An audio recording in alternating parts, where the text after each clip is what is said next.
For each one met increase in cardiorespiratory fitness, so once again, that's 3.5 points on the VO2 score, is associated with roughly $1,600 in annual reduction in healthcare costs, which is a 5.6% reduction per patient per met.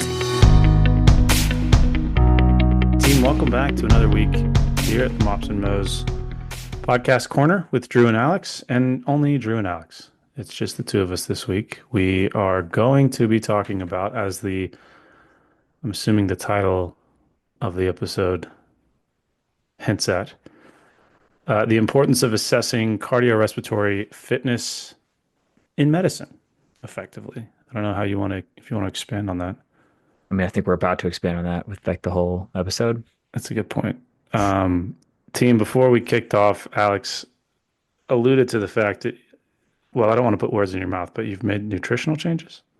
Minor nutritional changes, but they're nutritional I changes liked that your dried apple thing that's for that. one of them. Okay. But if people have been following along, Drew's really into like from scratch, locally sourced, I'm a locavore. yeah, farm to table kind of stuff. And I have not taken it to nearly the extreme that Drew has, but I do kind of aspire to some of the same things to a limited degree. But a point Drew made to me once is that when you're seeking out products at the grocery store, you tend to seek out the ones with like the fewest ingredients. It's the simplest recipe. But if you're doing that, that means that making the thing yourself is probably very, very easy. Like when you look for a pasta sauce and it only Yep. has like four ingredients, you could just get those four things and make the pasta sauce. And he's kind of right about that one. He's not, I mean, he's not wrong. I think I'm fully right about that one. And so I've incorporated two swaps of like things that I would normally get processed and packaged that I can make myself. And like, Right. granted, one of these two still involves a processed ingredient and stuff, so I'm not like quite at Drew's level yet. But people seemed excited about the oatmeal one on the Instagram. Like I love the apple cinnamon instant oatmeal packets, but they have a bunch of added sugar, all sorts of issues, and the ones that don't have all sorts of added sugar don't taste as good. Yada yada yada. You need to put that recipe on the blog, by the way. Yeah, but I don't want to become a recipe page. People have asked me for recipes when I've posted dinners and stuff, but like I really, I mean, if they're asking for it, yeah, maybe it'll get clicks, I guess. But this recipe is honestly like the simplest thing in the world. That's the whole point. well, Like the base of the thing is just oatmeal, which is just like rolled oats and water. That's not mhm. complicated. I add a little bit of milk to it for texture, yada yada. Do that based on your preferences. But to replace the whole like apple cinnamon thing, just a whole apple chopped into bits, drizzle a little maple syrup on it. I guess you could replace that with something else if you didn't want maple syrup in there. And then a whole bunch of cinnamon and air fry it. And boom, you've got, honestly, it tastes way better if you guys eat those like instant packets. It has like tiny, tiny little pieces of heavily processed apple. This has like a whole freaking apple in it, and it tastes way better. Oh yeah. Uh, and then the other one, which I go back and forth on this one because it's a convenience issue. Um, we talked when we did the Sarah Major Nauman episode about how like everybody at USASOC loves overnight oats, and I have enjoyed overnight oats. I've had a lot of it in the last few months, but it's like $3 per packet if you do the Jeez. math. Yeah, it's crazy. You can get it a little cheaper if you buy the Costco boxes. Like normally people do like subscription based. It's a Is whole this all thing. from that same company? $3? Yeah, but like overnight oats are pretty much just oats, chia seeds, protein powder, and like something for It's flavor. just cold, soggy oats. Like we're kidding ourselves. No, but like I tried just like making it, and all you do again, same Yeah, thing, same like a thing. scoop of oats, a scoop of protein powder, maybe some like honey or whatever you're doing for a little bit of flavor there, some chia seeds, you're done. Like that's it. Pour some milk on it, leave it in the fridge overnight. Cool. You got like a decently high protein, high fiber. Breakfast. Some people would call it a breakfast. I would call it like mid-morning snack. Some people it's a meal replacement. It wouldn't replace a whole meal for me because I'm too hungry for that. But yeah. I'm proud of you. Yeah, I've become what I apparently is called an ingredients household, which was unintentional, but it's a thing apparently where all you have are ingredients. You don't have like snacks and stuff, which became Mm. incredibly obvious to me now as of the time of this recording. Tomorrow, team, in case you're curious, I have some friends from Scotland coming in to stay for 2 weeks, and they have two kids coming with them, and it was like, oh, I better buy some things. And I went to the grocery store and like just started grabbing like processed food. Michael Moss would be so unhappy with me, but I was like, I don't know how to feed people for 2 weeks with like sourdough bread and homemade pizza. So, Why don't they just eat the same way you've been eating? because it's expensive, is what I sort of came. I mean, Is that was a is it conclusion I expensive in came to. dollars or is it expensive in time? Both. At the time, I'm not as concerned about. I'm like a big believer, and we actually talked about this forever Because you feed ago. yourself and a kid No, I know, and as an ingredients I'm a household. big advocate of like slow cuisine, which is also a buzzword, or slow food, where you do. There's something to be said about gathering around the kitchen and cooking the thing and blah blah blah blah blah. I get that. I kind of panic though, as far as like if I'm at work and these guys are hanging out at home with these two kids, like they're not going to nibble on baking chocolate, which is like my Oh, so you can go to work and leave them unattended, but you can't record podcasts while they're there. I see how pretty it is. much because I'm in the guest room when I'm recording. So anyway, Mm. that was our nutritional, I don't know, side quest just then. I'm proud of you for going off piste, making your own stuff. Brian, those are like extremely simple examples. Well, that's Not where it exactly starts. culinary, but That's where it starts. Okay, back to the topic at hand. So I guess I'll just do a quick little overview of the article and then let you dive into some of the stuff. But gang, this is an article that was published in 2016 originally, and the link will be in the show notes. The full title is as follows: Importance of Assessing Cardiorespiratory Fitness in Clinical Practice, a Case for Fitness as a Clinical Vital Sign, a scientific statement from the American Heart Association. So, yes, you heard that right. In 2016, this was an official statement from the American Heart Association. There are numerous folks whose names are attached to it. Do you have a number off the top of your head? How total many? number of authors, it's in the One, neighborhood of two, three, four.15. It's a lot. Um, and the rest of this episode, obviously, we'll dive into this. Maybe we should point out up front or later on that there has been an update released in 2024, but it basically just doubles down on what they say and what we'll explore here. There has been an increasing body of evidence that has emerged since 2016. Um, and yeah, I think it's a pretty interesting, it's certainly an interesting take and one that I think both you and I probably agree with. I think we agree with it. I think a lot of people agree with it. I think there's some obvious reasons it hasn't been implemented to the degree they might have wanted it to be implemented, mostly like people not wanting to do hard things. Yeah.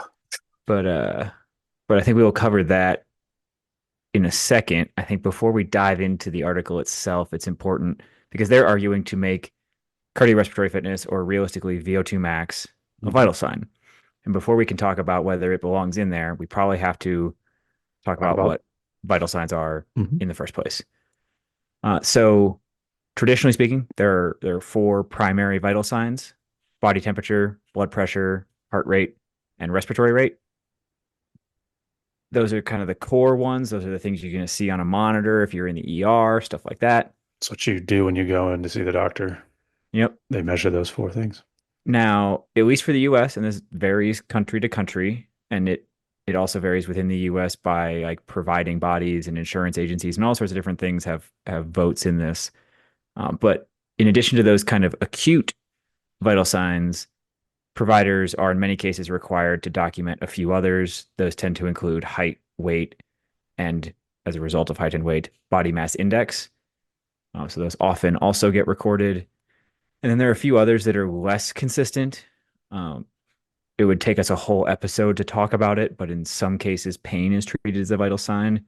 I think a lot of providers would say that was a mistake and has led to some problematic things. But this is not the episode for that. O2 saturation, also popular. Blood glucose level, also sometimes considered a vital sign. And I was thinking we could take a few seconds here. I would love your thoughts on how we're doing. Like, why do you think those are vital signs? Do you think they're pretty good vital signs? Why do I think they're vital signs? I mean, I'm stepping very far outside of my kind of scope of practice, but I would imagine that on paper, from a governing body, which I know is the wrong phrase for a medical body, but this gives you enough of a sense of someone's health to perhaps take action in a certain direction. And then what was the second part of the question? Well, I'll respond to your part there and just Please. say I think these are kind of a perfect encapsulation of the difference between healthcare and sick care. Yeah, I was gonna that I would agree with that. I don't think they tell you that much about a person's overall health. They tell you a little bit, but I think they tell you a lot about whether that person's going to die in the next 20 minutes. Yeah, because nothing in here alludes to lifestyle, Yeah. I mean, which is something I I like think about I the like resting VO2. heart rate a lot, but That's fair. they're Okay, talking about that's fair. current heart rate rather than resting heart rate, which is a different thing. And if it spikes or if it plummets, you know something's wrong. These Hmm. are mostly to detect whether there's an emergency happening now. They're not that indicative of overall health status. And I don't think, and this comes back to like the idea of lifestyle medicine and lifestyle interventions. I don't think these set us up for doctors to have conversations with patients about Not at all. their lifestyle and what they could do and what these pieces of data tell them about their lifestyle. I think these are, like I said, kind of emergency room data points in most cases. And then those extra ones, height, weight, body mass index, start to scratch the surface just a little bit of getting into lifestyle stuff, but barely even there. Do you? So I admittedly have not been to like a regular doctor in a long time. Do they ask lifestyle questions now? I feel Not like, typically. yeah. So, because I mean, because I know I talked about functional medicine stuff. Like, I got all of this done, but it was in addition to sort of a questionnaire, more of a conversation about Mm-hmm. lifestyle stuff, which I thought was really cool. That was one of the reasons I liked going to that clinic. So, I would agree with Mm-hmm. you. Emergency room metrics is a great way of phrasing that. Yeah, I think it's a focus on the immediate rather than the long Are you term. alive? Yes. Cool. Yeah. Next patient. It puts us in a reactive mode. Hmm. We're talking about symptoms, not root causes, all that kind of stuff. I do think we talk about the same kind of phenomenon often on this podcast, but it feels very McNamara fallacy. They're easier to quantify than some other lifestyle things. You just like clip something to a person and it'll start telling you on a screen what the number is. Yep. It reduces everything to a series of numbers on a chart, Yeah. basically. Yeah. Which is not necessarily bad. It's very useful in an acute care setting. Hmm. It's just not as good for keeping people out of acute care settings. Right. It's not as good as it could be. So here All we right. are. So that covers vital signs. Time to talk about cardiorespiratory fitness, Cardiorespiratory fitness. Or, like you said, VO2 max. which probably suffers from some McNamara fallacy stuff as well. Like Hmm. everybody's hyped about it because it's a number and your watch can tell you it and stuff. And there's probably some good Hart's law kind of stuff going on here. If everybody's chasing this number, they might be missing other things. I don't really know, but it is what we have and it's what the research is on. And part of the reason we have so much of this research, and at the end of this discussion, we'll come back and talk about like cardio versus strength, because I think that's like everybody's immediate reaction to comments on this is like, which is more important, how much of each, whatever, whatever. But cardio is just so much easier to quantify and simplify that it's very, very lab studyable. Hmm. And that's why we have so much of this. And we don't have quite as clear a picture on the strength side of this equation. I'm going to get a lot of flack for this, but part of me too has always wondered if the reason why the cardio side of that spectrum proliferates in medicine is because, like, from my experience, a large swath of that medicine type, higher educated, higher income crowd biases towards cardio training themselves. Yeah. I mean, like the Venn diagram of doctors and cyclists. Yeah. Yeah, it's that's sort of a niche conspiracy thought, but it's fun to think about. So, Hmm. We should get the barbell medicine guys on to have that chat. yeah, well, and that's the thing. There's exceptions to the rule, and the exceptions are very strong. So, maybe it's worth explaining VO2 max really quickly for people who might not be aware. Very, Probably si- important. yeah, very simply, VO2 max, also known as maximal oxygen uptake, and I'll just read this straight up. It's the maximum amount of oxygen your body can use during exercise. And as we'll allude to in the article, the premise here is that a higher VO2 max indicates better cardiovascular health or cardiovascular fitness. I'll add a couple layers to what Drew's saying. One, how's it measured? Milliliters of oxygen per kilogram of body weight per minute Hmm. consumed. You will hear occasionally as we go through this a different measure with it, which is METs. We mentioned that on a recent podcast episode as well, but each MET is 3.5 milliliters per kilogram per minute. Metabolic equivalent, right? Yeah, I think that's it. I Yeah. think that's it. Yeah.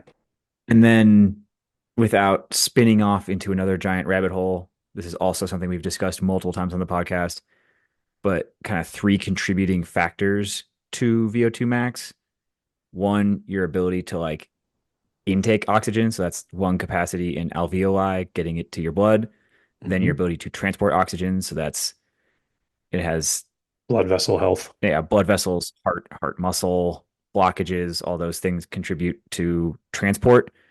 And then finally, utilization of oxygen at the working muscle. That's the only part of this that tends to be very activity specific. And that's where you hear things like capillary density and mitochondrial density, capillarization of your muscles, things like that. And one way, I may have explained it this way on this podcast before, but I sort of think of VO2 max as a one rep max back squat for your lungs. Mm-hmm. For some reason, when I started thinking of it that way as a strength coach, that helped me conceptualize why and how it was being used in endurance training. It's a very Mm-hmm. similar concept to, hey, go do a squat, boom, that then drives the program. The flip side of that, and why what you just mentioned is interesting in terms of what contributes to VO2 max, I think it's important to consider that VO2 max is just a number. So it in some cases, if you're very healthy, it can be a high number, but the number itself does not dictate or indicate how and what we can do to improve the number.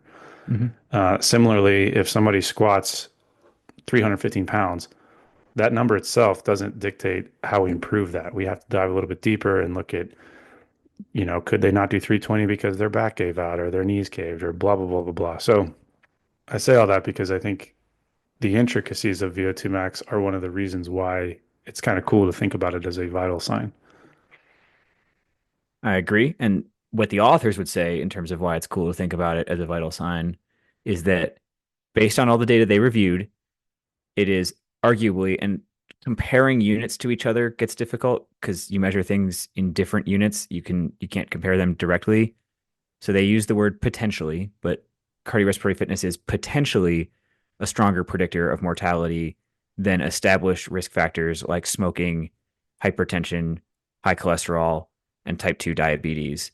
And better yet, because now we don't have to compare them and decide which is better, adding it to those risk factors significantly improves our ability to classify people's risk for health outcomes, cardiac health outcomes, all cause mortality, even cancer. It adds to our ability to know what people's risk level is. Well, and what I really liked, and we'll get into some of this, but when you have this as a vital sign, I mentioned this already, but it encourages lifestyle-based strategies to improve said, cardiorespiratory fitness. So I'm a huge proponent, I think we both are. Most people listening to this probably are huge proponents of this idea that like improving metric X can't just happen in a silo. It's a lifestyle type thing. And we mentioned at the top how most of the existing vital signs are sort of emergency room metrics, and it gives you a Mm-hmm. number and a chart and a piece of paper and like, okay, cool, you're healthy, you're not healthy. But I'm a big fan of introducing concepts that encourage a shift towards more of a human factor conversation when it comes to improving health. Because I think in some cases you can, maybe I'm phrasing this wrong, you can like hide behind bad metrics in some sense, but VO2 max, cardiorespiratory fitness, you either have that or you don't. And in order to get that improved upon, there's a number of different things that need to happen from a lifestyle perspective that I think are incredibly important versus just taking a medication to lower your blood pressure or, do something with your heart rate, that sort of thing. So I'm circling a rabbit hole, but I'm a huge fan of that piece of it. Well, I think the authors agree with you. I think I agree with you, but I think just to bump that up a notch, it encourages lifestyle factors, but it's also among those variables, it's easy to understand what you need to do to change it, Hmm. and you can change it in a relatively short timeline. Not as short as some people might like. Had this Yeah. conversation with people a lot. They expect changes in like a week or two. Probably not. Hmm. But when we start to expand that time horizon to a couple months, 3 months, 4 months, a lot of these like 16-week studies, you see pretty significant improvements.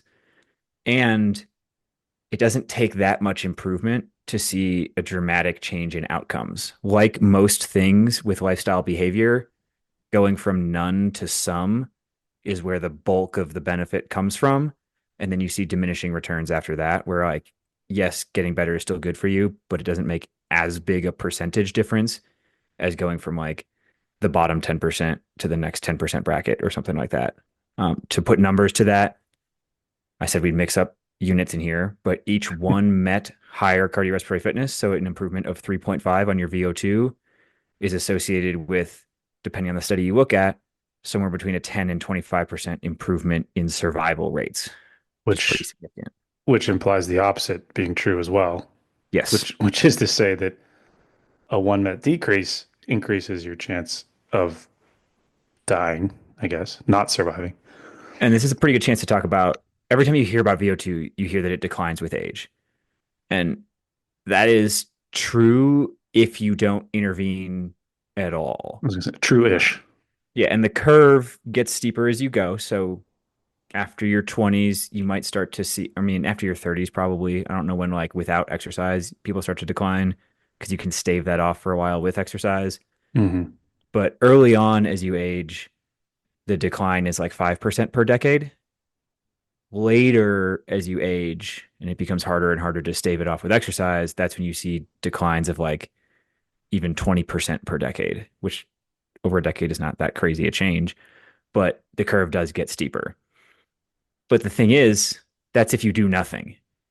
And there's some cool research included in this statement, and it's been validated in the 2024 update that even people in their 60s and 70s can still absolutely improve their VO2 max. Like the ceiling might be coming down, but if you weren't even close to your ceiling before, there's still plenty of room for you to improve. That's the good news if you like haven't been achieving a huge percentage of your max.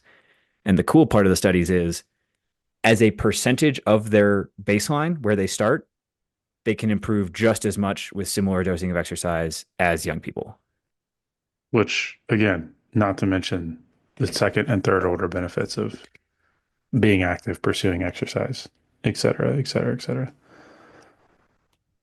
This is an immature thought, and I'm just sort of thinking about it as I look at these notes as well. But when we think back to those four metrics, those four vital signs, and then the addition of the potential of cardiorespiratory fitness, I'm inclined to think that cardiorespiratory fitness as a sort of gold standard, improving that also improves those other vital signs, whereas Mm-hmm. potentially improving those vital signs doesn't necessarily go the other way.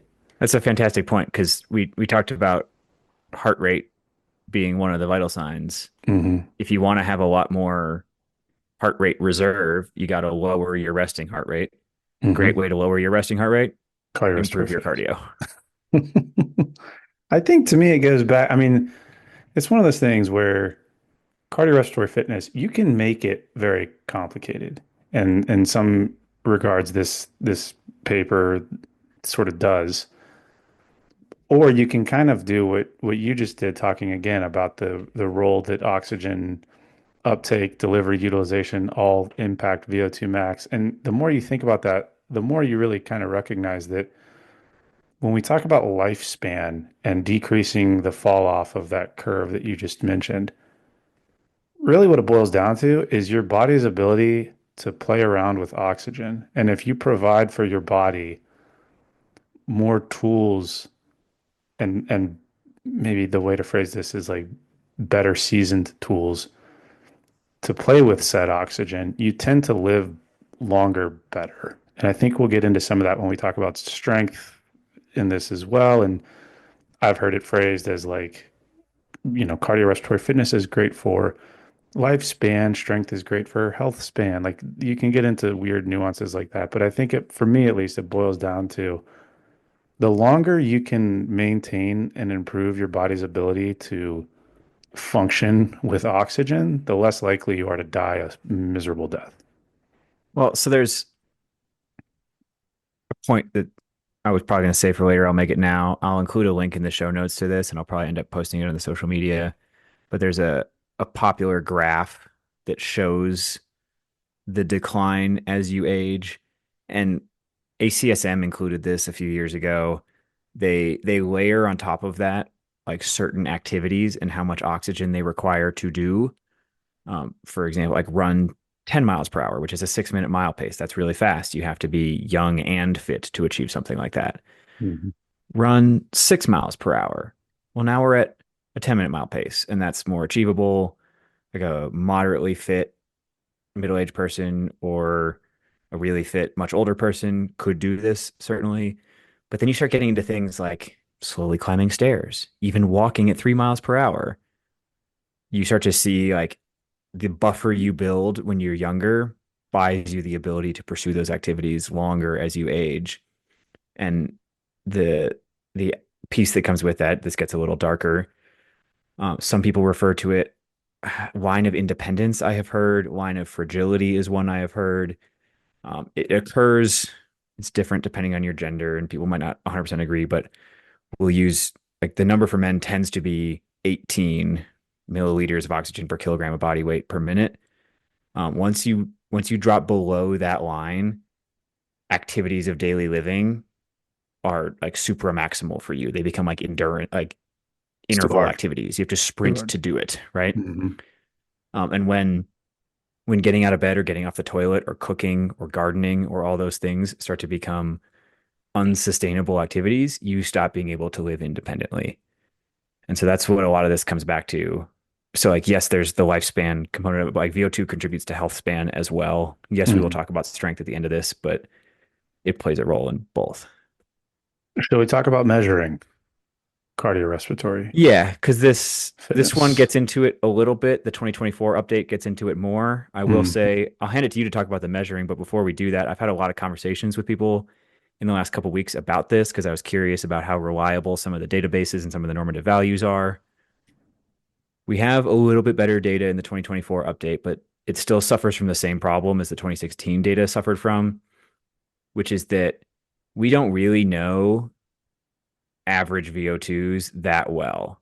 Getting a little better because people under medical care have been referred for testing, and that covers people with like wide ranges of fitness. But we really only know VO2 data for people who volunteer for VO2 testing Yeah, it's not a because that's social the norm. population. Yeah, like how many people do maximal exercise tests on a treadmill? Like it's not a good like Drew, you've done VO2 testing on yourself, right? Sucks. Was it fun? No, No, it's it's terrible. not fun. No matter how Um, you choose to test it, which I'll get into here in a second, yeah, there's a few ways, but like at the end of the day, you're gonna have to it's not fun. try real hard. Yeah. Which again, there's something to be said there about creating a medical system based around like trying hard. Yeah, it's true. Okay, measuring. I'll sort of cage this in three categories. There's direct and then sort of indirect, and then I'll have the third one be estimation. Extremely indirect. Yeah, which is really just extremely indirect. So the direct measurement, the one most people think about when they think of VO2 max is your lab-based Douglas bag, metabolic cart, mask on your face, sprinting on a treadmill. The way that that actually works is it's a gradually increasing level of difficulty, and you effectively go until you can't. And then numbers get crunched, graphs get depicted, and you have a VO2 max. Where the direct word comes from is that you're actually looking at the gas exchange Yes, your rather respiratory exchange. than assuming the gas exchange based on how fast you go. And on the graph, what you're looking at is a plateau despite the intensity increasing. Hmm. The second way of doing this, the indirect way, and there's a lot of them, but they're all sort of classified as submaximal tests, which just mean that's below maximal. So the direct one is a maximal test. The indirect ones are submaximal tests. So I'll throw some out that people may have heard of. There's the mile and a half run test. There's the Cooper test, which is a 12-minute run for max distance. There's the Rockport walk test, which is a 1 mile walk with a heart rate monitor. The there's a couple different step tests. I've done some of these. The YMCA step test, which I think is a 3 minute one, and then the Harvard step test, et cetera, et cetera, et cetera. Basically, what I would call these is like field-based testing or ways of testing and somewhat estimating VO2 max without Skipped one of my favorites. which one? Pacer test. Pacer test. Forgive me. Beep test. Yep. Is that Same thing. is that what you call It, it? it goes by many names: pacer test, beep Beep test. test. The Air Force calls it the high aerobic multi shuttle run Beep test is hammer. beep test is brutal too. And I'm I gonna like that it incorporates an element of almost everyone decides to quit before yes, they could, and I yes. appreciate the mental component. Well, but then you also, when you do it in a group setting, never fails that once one person quits, a cascade of people then choose to quit. I think I've told this story on the podcast before, but I can't remember the Army's name for it, but they had to have a special name and a special audio recording to not violate rights or whatever. Worse. But we were doing that, and I did it once, and then like 2 weeks later, I did it again. But this time there was a special forces lieutenant colonel in the group, and I was fully committed to not letting some old guy beat me. Hmm. And we went way longer than I did just 2 weeks prior. Like no change in fitness, just a Hmm. change in competitive setting. I will also say though, Hawthorne effect. exactly, but I don't know how relevant this is to the podcast, but people know that I recently made a move in my day job. I'm in the Air Force world using their PFA, which provides people the option, if they choose to do so, of doing the hammer shuttle instead of the mile and a half. And we ask everybody, like people hear through the grapevine that it's easier. It's not And easier. so they come in and they say, I want to do the shuttle. And we're like, okay, first question, have you done it before? Because like you can look it up on YouTube and just do it yourself and find out how you do. And we heavily caution people who have not at least tried it once before against doing it for the first time on test day. Hmm. And this is not because they couldn't do it if they wanted to, but this is going to sound mean. It's just due to like mental weakness. Yeah. They quit. Well, their strategy, like, well, here, real quick, I'll just mention the third one, then I'll come back to this point I'm trying to make. The third way of testing, the really indirect way of testing is to guess or put things into a formula to get a Mhm. rough estimate. So we mentioned some of these, but like age, gender, resting heart rate, body weight, and then the one I really dislike, which is self-reported activity level.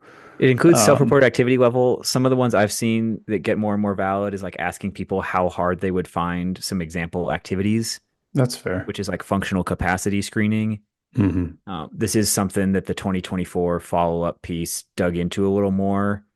Is they've refined some of those questionnaires and they have gotten a little bit better at accurately predicting VO2. Well, and for people who go on and on and on about their freaking Garmin VO2 Hmm. Max, that's I was what about to this bring this up is. too. That's what this is, guys. So it's not real. I will push back a tiny bit That's and fine. say that the current margin of error from some of the better wearable devices is essentially the same as the margin of error from the field tests you just mentioned. Oh, yeah, I would agree with that. I think there's a massive drop off. Well, massive might be aggressive, but like a true lab-based VO2 max test is going to be your gold standard. And there's a Mhm. pretty big drop off from there to the field tests and the estimations and that sort of thing, which Mhm.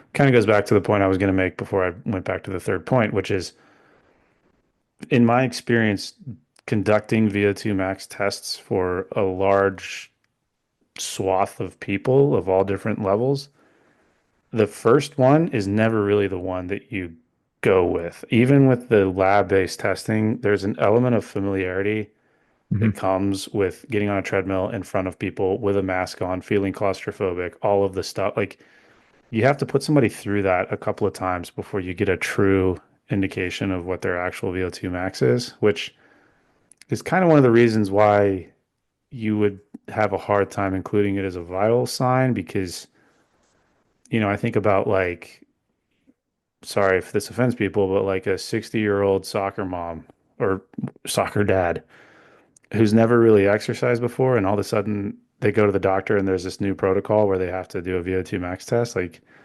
that's not going to be a really accurate depiction of where they're at cardiovascularly. If they do it a couple of times, though, over a period of months or what have you, then you might be looking at something that's a little bit more accurate. But That the was point, also discussed in the 2024 follow-up. I did not see it mhm. addressed in the 2016 piece. is that the baseline value somebody gets, like the actual raw number, might be less important and less reliable than the trends, like the change from baseline. So they Yeah. did address that a little bit. Like when you look at the traditional vital sign, you just look at the number. You don't have to worry about a trend in the number. It's just a number on Right. a screen. You know if it's bad or not. Hmm. For these, and There's a this comes learning back to curve like associated with it. reactive versus proactive and prevention versus like we're talking long-term stuff here. We can't change it really, really fast, but like we can track the changes over time and it can give us a pretty good picture of like we I'm sure you've seen this, Drew. People come in, ask for advice on how to train, yada yada yada, and you ask them like what they're currently doing, and they just start lying to you. Yeah. And I'm sure that happens in doctors' offices when they try and talk about lifestyle behaviors. And this is a way to get after like some of the exercise behavior stuff without relying on just asking a person. Well, and as well, this I know this is wishful thinking, nirvana type stuff, but if this were to become a vital sign, it does help make the case for having some component of strength and conditioning embedded within the modern medical model, which I think could be pretty cool. I mean, if this truly is something that we would include as part of our repertoire of vital signs, we would want to have exercise prescriptions coming off the back end of this that go a step or two further than just a doctor saying, "Hey, three times 30 minutes a week."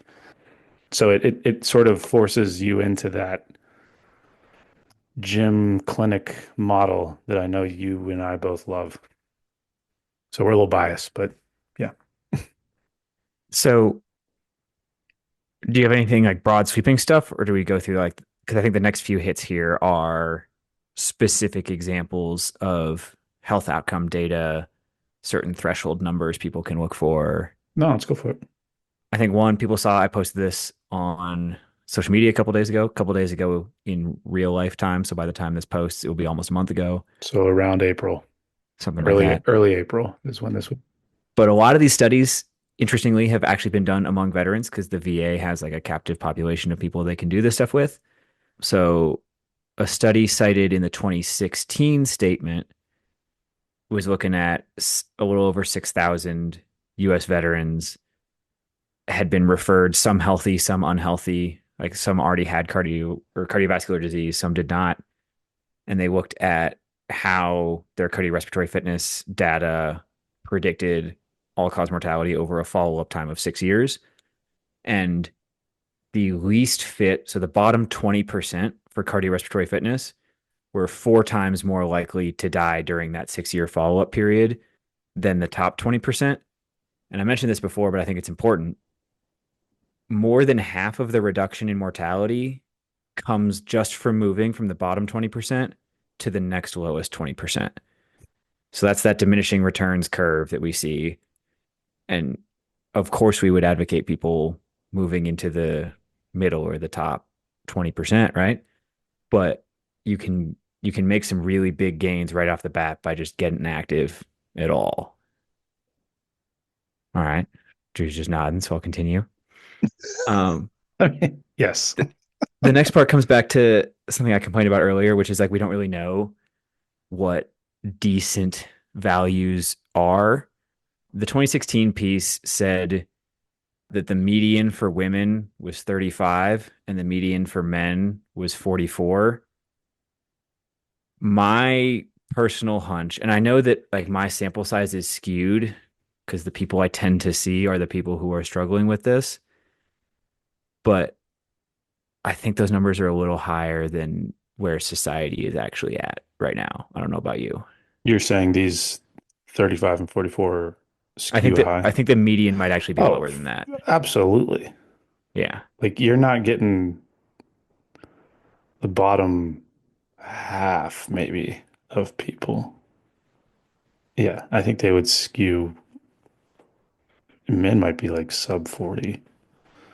I know someone slid into the DMs and I'm doing this math live in a browser window, but somebody mentioned they thought they'd heard it on our podcast and they definitely didn't. So I told them that and they said it was probably Uphill Athlete where they heard it. But Oprah Winfrey ran a marathon, Is right? she? Not recently, back in like 1994, she ran the Marine Corps marathon. Oh, She finished it in 4 hours and 29 minutes. And if we use the Jack Daniels method, is the VDOT score supposed to be the same as VO2? Do we know? It comes from, it's a simpler way of thinking about it. So effectively, yes. Because that converts to like a 33. 33 VO2 max. Yeah, for a 429 marathon, according to VDOT. Okay. Because you've got, I mean, there's VO2 max, there's V dot, and then there's VVO2 max, which is velocity at VO2 max. But VO2 max, the V dot, if I recall correctly, because I'm a big Jack Daniels guy, V dot is like a performance estimate of VO2 max. Because that would put her at like roughly a 59-minute 10K. And this chart says that would put her at, yeah, like a 33. Hmm. Yeah. So that tracks VDOT score seems to align with other V dot's charts. pretty cool. We could do an episode on V dot. Yeah. So that means when she was in marathon shape, she was still below the sex specific median that the American Heart Association says for women. That makes me think these medians are probably higher if we factor in how many people Yes. are sedentary. Yeah, and I mean, to your earlier point, I would imagine most of the data you're going to get from a VO2 max study is going to come from people who are more fit than. Because people who sign up for studies that involve running really hard on a treadmill. Yeah. Exactly. Yeah, it's going to be skewed. So if somebody out there is listening and they know how to figure out like better, more reliable median values, normative values, I'd be curious to learn it because this study relied mostly on the FRIEND database, which is the Fitness Registry and the Importance of Exercise National Database. What? Yeah, and like they studied people ages 20 to 79 across 8 labs in the United States over the course of a couple years. Like it's a pretty cool data set, but again, it's limited to people who like volunteered for that kind of study. Mhm. And it, let's see, I'm comparing it to earlier. 2029. So like it's got some numbers on like how much it decreased over age. People in the 20 to 29 window, they said 50th percentile values were 48 for men and 37 for women. There just ain't no way that 48 is the 50th percentile for people in their 20s. No. Just, I'm not as experienced as a lot of other people on VO2 testing, and that just seems high to me and seems high to everybody else I've asked. And then they looked at it for ages 70 to 79, and they got a 50th percentile of 24 for men and 18 for women. Those might be 24 more accurate. for Yeah, men. Just in their 70s. for funsies, for people who are curious, because I was. So I quickly Googled this. Do you know the highest ever officially measured VO2 max for a guy? There's probably crazy. I mean, like elite endurance athletes, you see 70s semi 70? frequently. Did somebody knock out like in the 80s or 90 maybe? So the highest ever male is Oscar Svensson, who's a Norwegian cyclist, Hmm. 97.5. Yeah, He was 18. it's pretty The wild. female highest average is Joan Benoit Samuelson. She's an American marathon legend, apparently. Won a gold medal in 1984. She had a 78.6. Pretty high. Yes. So, and this is actually interesting, I think, for what you're talking about. For the untrained male average, it says 35 to 40. The elite endurance male athletes are typically 70 to 85 or more. And then elite female athletes are typically 60 to 75 or more, which checks I out. I believe that for like untrained but recreationally active. Sure. Yes. And I think what we're leaving out is people who aren't recreationally active. Another fun fact, because I remember this from back in the day. I think sled dogs have the highest. Yeah, I've seen some of those numbers, like different animal. Yeah. Sled dogs are like racehorses or something. And it's just, yeah. Anyway. To move on from that, we will circle back to some of those things. Interestingly, I've been getting better at posting and ghosting and not replying to messages and comments on social media, but I did see a comment when I shared that like veteran outcomes data, complaining that like surely there's more recent research than this. This is like over a decade old, yada yada. And I'm like, oh yeah, like I should probably have checked because like I just pulled it from the citations. I was reading this article preparing for this episode. I did check.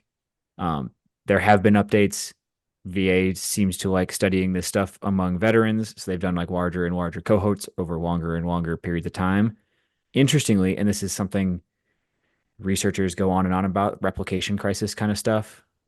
This does not suffer from replication crisis to the point that the like 2024 latest data among like thousands and thousands of veterans came up with almost identical numbers. Bottom 20%, four times the all cause mortality of the top 20%, like nearly identical, which is like, if like just even replicating that there is a statistically significant effect in the same direction is reasonably cool. To replicate the like exact size of that effect is Pretty cool. pretty significant. It means Doesn't this is happen a often. reliable finding. Hmm.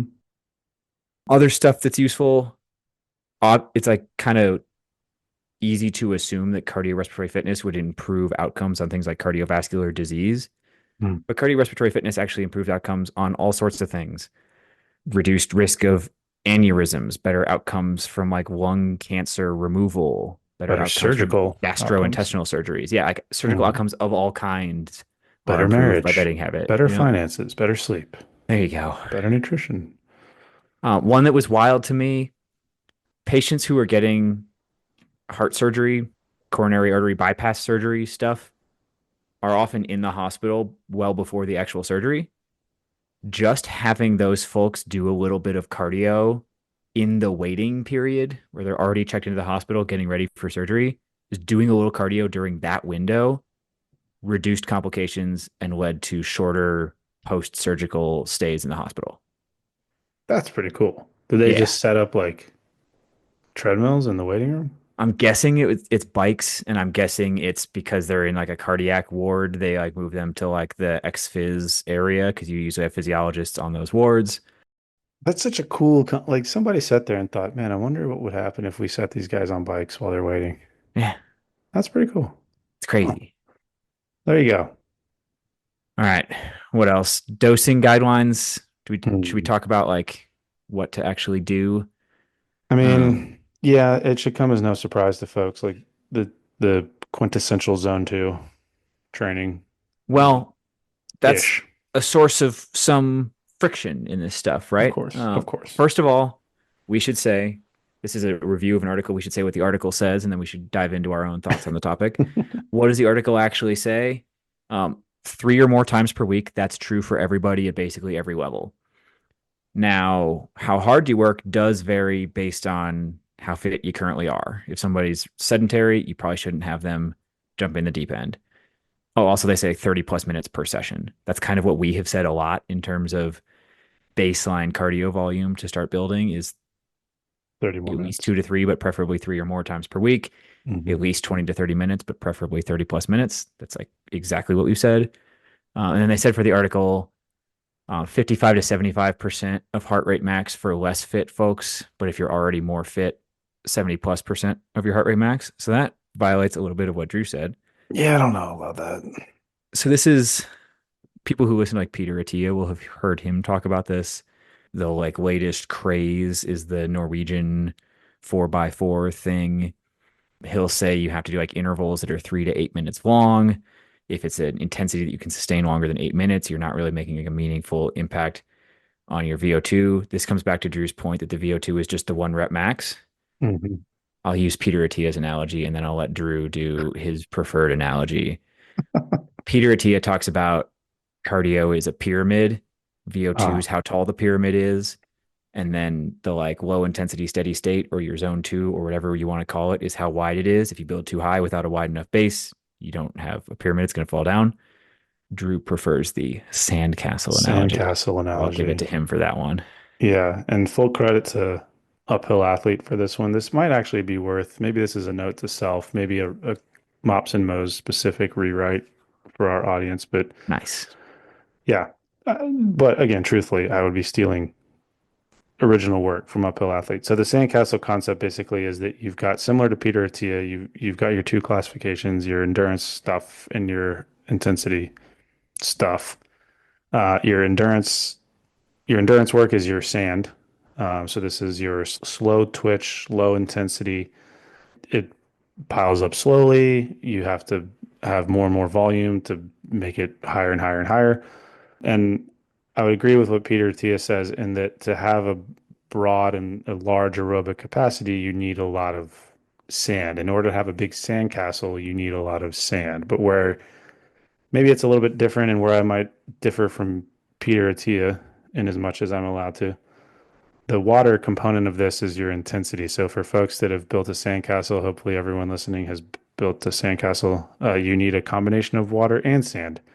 But water you have to use sparingly and in an appropriate ratio to create the right amount of material to build a sandcastle. This is a very construction-esque conversation about building sandcastles. So if you're training, the point here is that if your training is only dry sand, you can't create a sandcastle. But conversely, if your training is only high intensity, only water, or too much water, you can't create a sandcastle. So overemphasizing the water, overemphasizing the intensity leads to just a complete breakdown. And then I love the point that they make and that coaches are like artists and they sculpt performance with the appropriate amount of water and sand.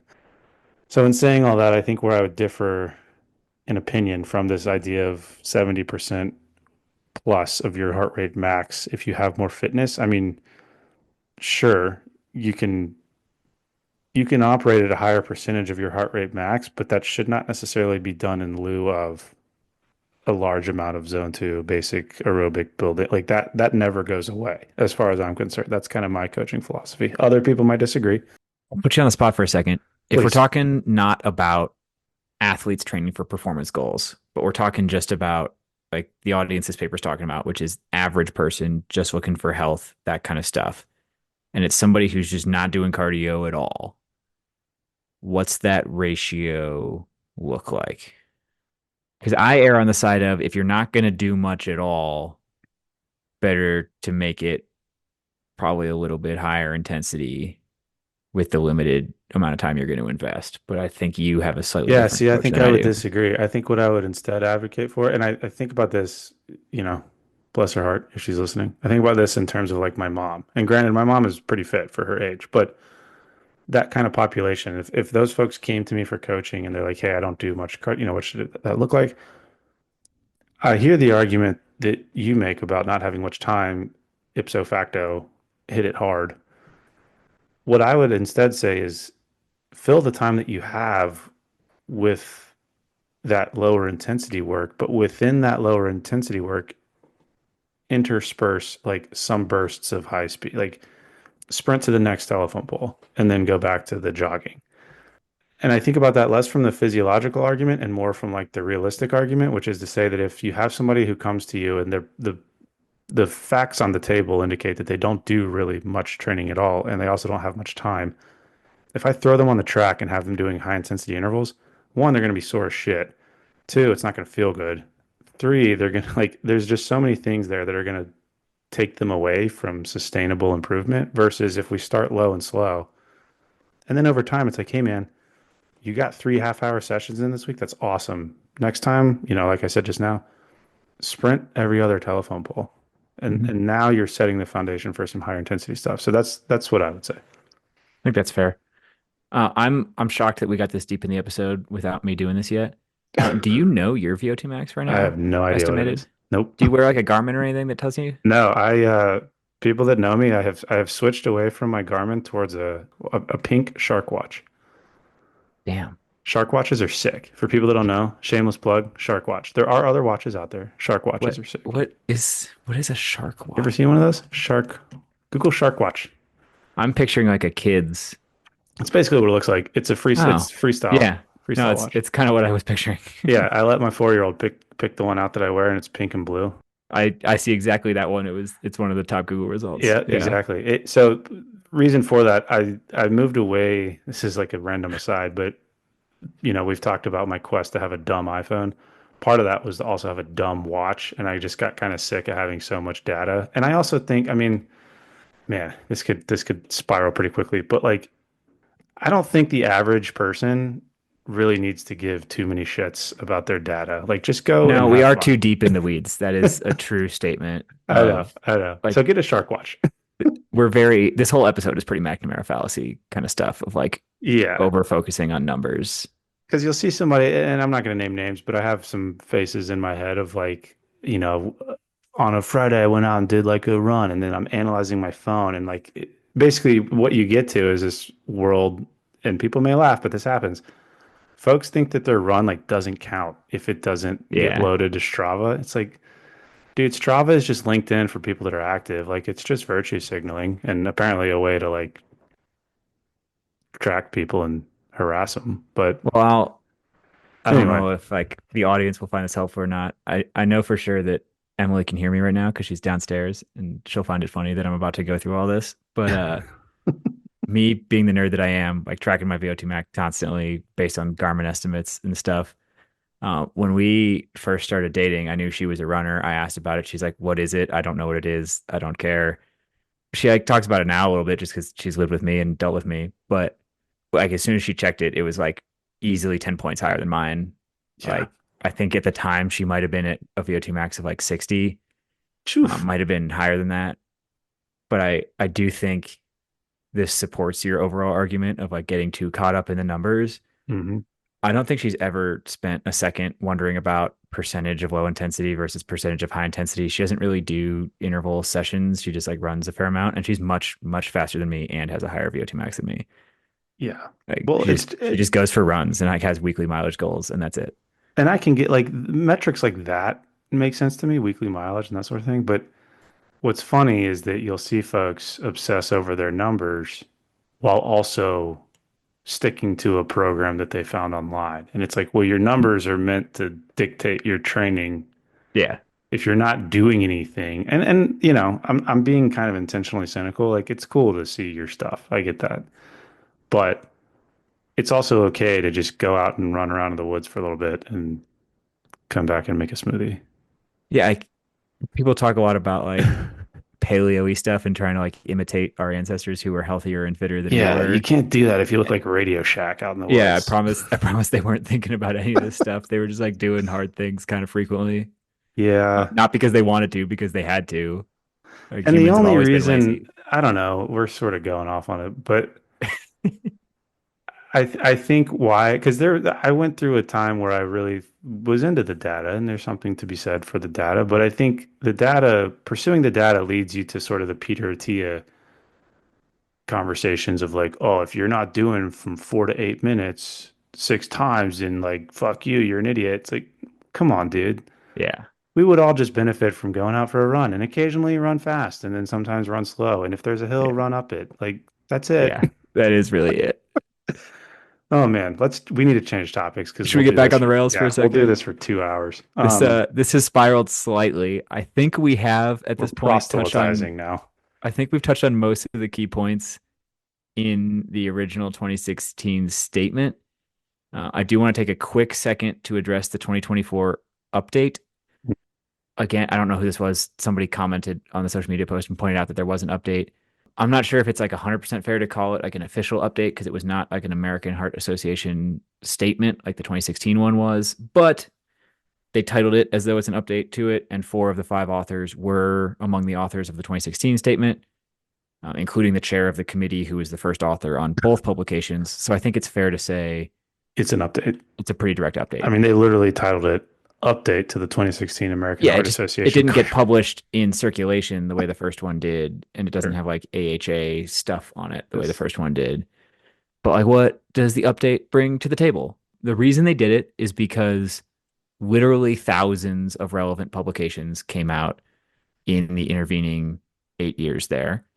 So they wanted to talk about all of that stuff, what it had found. And frankly, they wanted to point out that all of that stuff consistently across the board just further emphasized the points made in 2016. I already mentioned the study among a larger cohort of veterans done over a longer time that found exactly the same result, just like much more strong data. They did bring up the new topic, which we mentioned earlier about looking at the change from baseline rather than worrying too much about the baseline because the baseline is very genetically influenced. We were talking about elite athletes earlier, and there's a lot of discussion in that world because just knowing two different athletes' VO2s does not tell you which one will outperform the other, even on like strictly that endurance event. So it's not perfect. But looking at the change does kind of tell you whether your training's working or how it's improving your health, all that kind of stuff. Another one, they pointed out kind of expected improvement kind of stuff, which is valuable.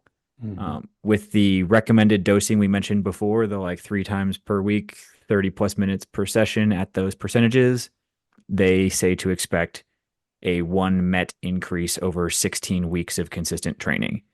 And I want to be real clear because I spend a lot of time talking to military service members about their training. 16 weeks, which is 4 months of consistent training. That doesn't mean 16 weeks of I had the program and I kind of did it. That means 16 weeks of actually doing the thing. Because It's we talked 96 about, sessions if you do 3 a week for people. yeah. And like not have it, like when people explain their fitness habits, they have a tendency to describe an ideal week, a week where nothing happens in their life that is disruptive. How often do people actually have ideal weeks? Not very often. So this is 16 weeks of actually doing it legitimately consistently to see that 3.5 point increase in your VO2. So just managing expectations here. This is not the kind of thing you cram for in a couple weeks. It's the kind of thing you do consistently over months and years. I thought the healthcare costs correlation was pretty cool, Yeah, what he's talking about. I was a little bit cynical in my reading of it. I think it is cool, but it's also just because people care more about money than health. They converted some of this stuff into dollars. which is sick.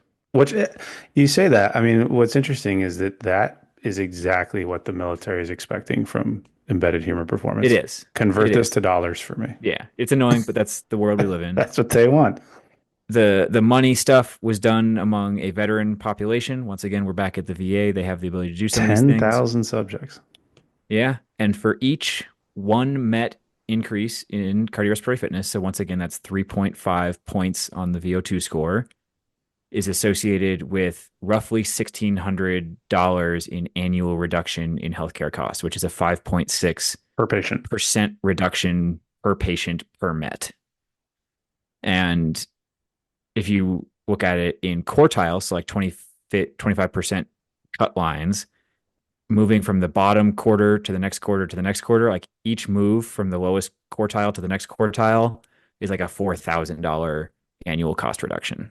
So if you're in the bottom 25% now and you train real hard for a long time to get in the top 25%, which is, if you look at some of the data, top 25% is very achievable.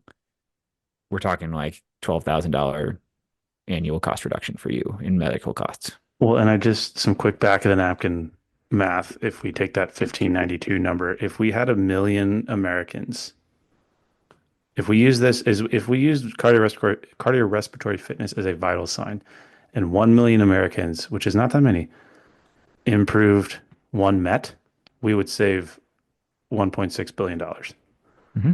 That's nuts. Drew did some really, really hard math there. That was 1,600 times a million. Hmm. It's not Just hard, guys. deep calculus going on. Incredibly. I had to carry the two.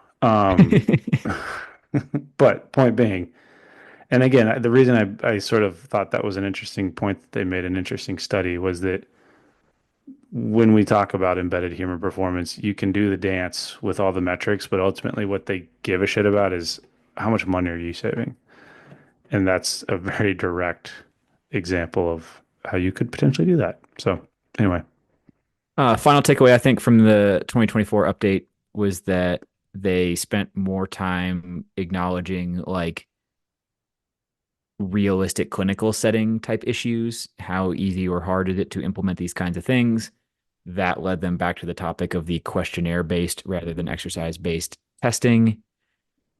And there has been some refinement in the intervening time of what questions to put on the questionnaire, and they have gotten a little bit more accurate, astonishingly, like within the same ballpark accuracy as like your wearable device or your 1.5 mile or your Cooper test or things like that. but like, why shouldn't you have to do a PT event I when you think you go should. SID? Like, why shouldn't you? I think I would love to live in a world like we've talked about like the presidential fitness standards and things like that. I think it'd be really cool to live in a world where like every adult took some kind of annual fitness assessment. I have always maintained, and maybe this makes me a socialist or something, but like, you should get a tax deduction if you are in a particular. Yeah. I recognize folks, that that would be impossible to do. But I don't see any reason why you shouldn't have to do some sort of physical event when you go to the doctor. Clearly, there's going to be some people that can't do that, but you could scale it. And then if you can't do it, that in and of itself is an indication of maybe what your plan of care should look like. So anyway, that's maybe a circular argument.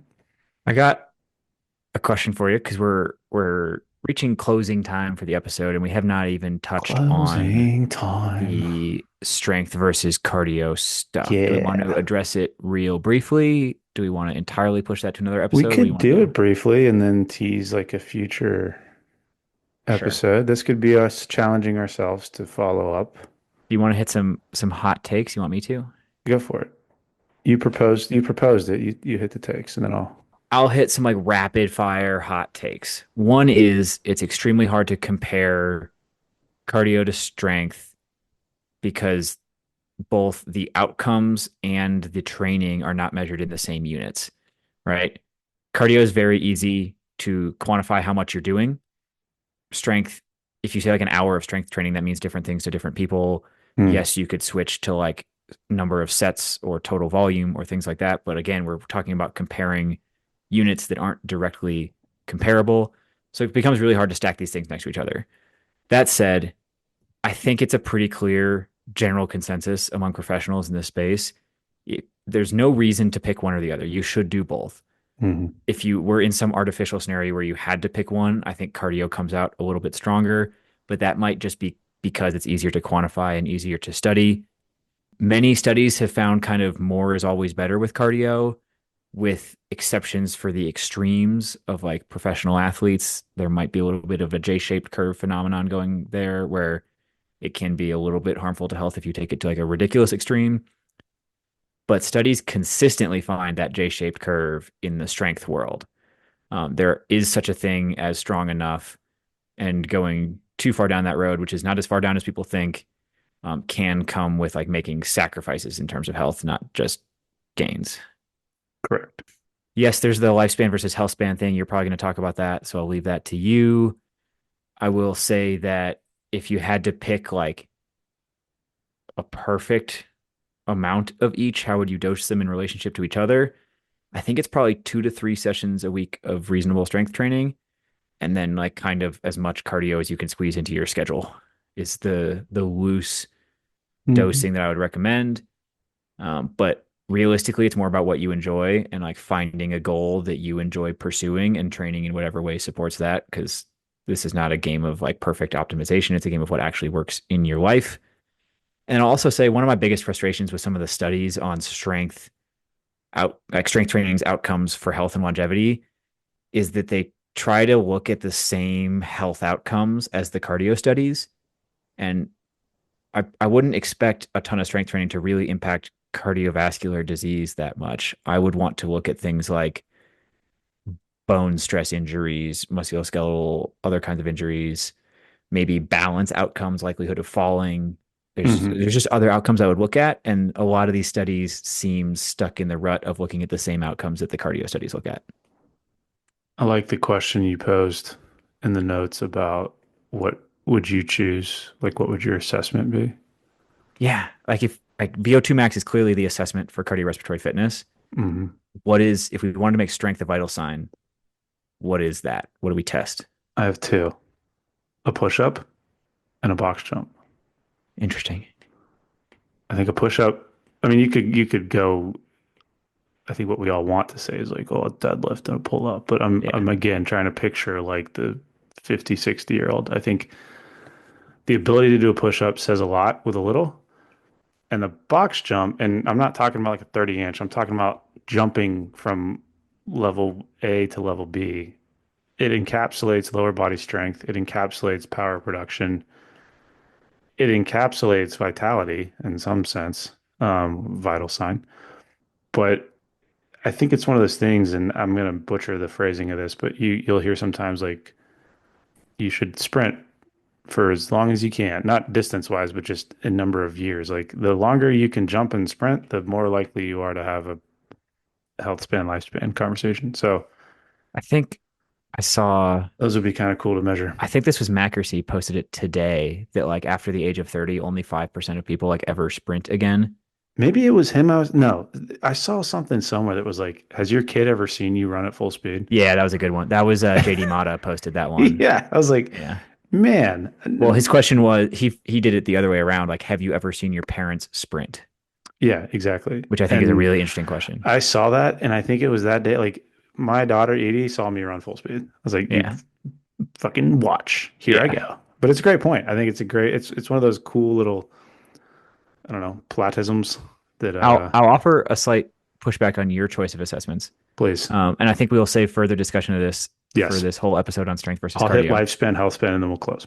Yeah. But I think all the researchers are probably going to point to like a grip strength dynamometer. They're all Uh, nerds. I'm not a huge fan. I also think how you adjust it to the person's hand size and like a million other factors matter. I get why they pick it. Easily measurable tends to correlate pretty well with total amount of resistance activity a person does.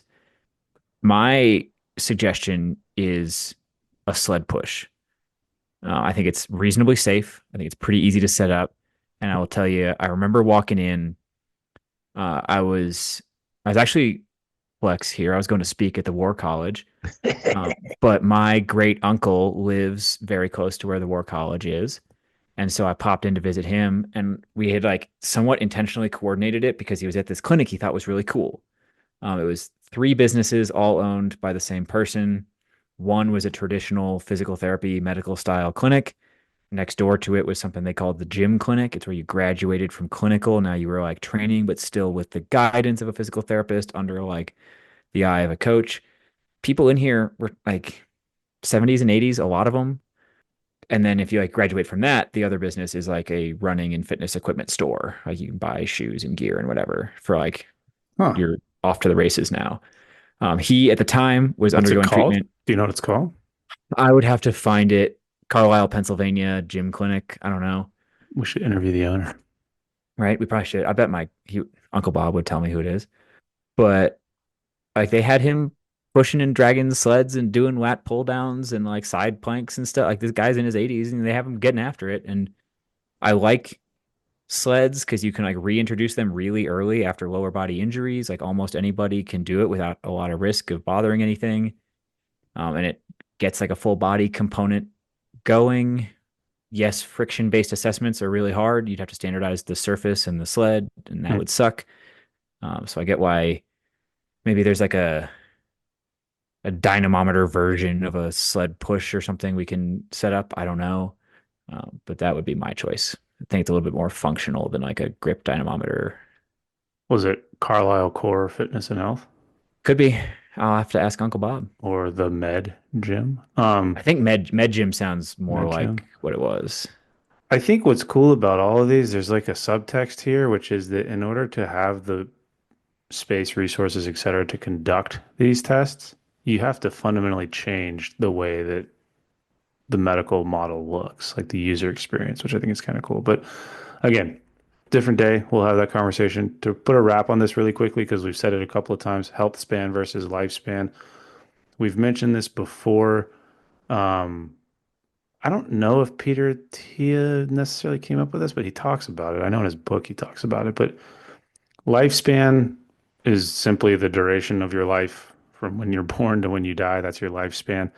But health span is this interesting piece of that, which is the period of life during which you are healthy and functional. So you're not in a state of illness or disability. You don't need assistance. Health span, or I guess I should say lifespan is about living longer, which historically is what we've all sort of pursued is like, how do I increase my lifespan? Well, if you live to be 200, but the last 100 years suck, what's the point? So that's where health span comes into play. And health span is about living longer, but also living well. And there's a slew of topics and subtopics and sub-subtopics that contribute to that, which we'll dive into at a later date. So, any closing thoughts here on the article, on the concept, on any of it? Just to not leave people hanging, I went and checked. It is, in fact, the Med Gym, which is associated with Med Access Gym. Physical Therapy. And then Boom. there's like in the same building, there's also a pain management clinic, a Pilates gym, a Let's run get and them shoot on. place. Let's Yeah. get them on. Let's get them on. Shout out Med Gym. I'll call my Uncle Bob. Shout out your uncle. Shout out American Heart Association. All the good things. Yeah, guys. Hey, thanks for stopping by. Go and do your zone two. If you're worried, actually, quick plug here. If you guys are worried that folks are going to judge you while you're running slow, we've got a merchandise store with a shirt, and on the back of that shirt, it says, "This is my zone two pace." So as you're running slowly down the street, everyone who passes you by will know that person is actively contributing to increasing their mets and decreasing the healthcare bill. So thank you guys for your service, and we'll see you next week. Hey, Alex, let's cover our ass real quick. Oh, great idea, Drew. All right, guys. The views and opinions expressed in this program are those of the speakers and do not necessarily reflect the views or positions of any entities they represent. Thanks for tuning into this week's episode. Before you go, please rate and review the pod on the listening platform of your choice. You can also visit us on our website at www.mopsinmos.com. That's mops, the letter N, mos.com. You can check out the library of podcast episodes, our latest blog entries, any helpful resources, and also sign up for our newsletter. Drew nailed it. Just to underline a couple of things, the podcast entries have in-depth show notes on the website. So if you missed anything or you want to read any of the research we talk about, it is all there. You can, at the bottom of the website, sign up with your email and receive future updates from us. The blog posts go a little bit more in depth in kind of written form on a couple of topics we get questions about all the time. But most importantly, I just want to ask all you guys, our best way the word gets out is absolutely word of mouth. So tell your friends, tell the people you work with, anybody you think would find it useful. Thanks for spreading the word. If you have any questions or comments, feel free to shoot us an email at either Drew or Alex at mopsinmos.com. Or there's a contact form on the website. Thank you.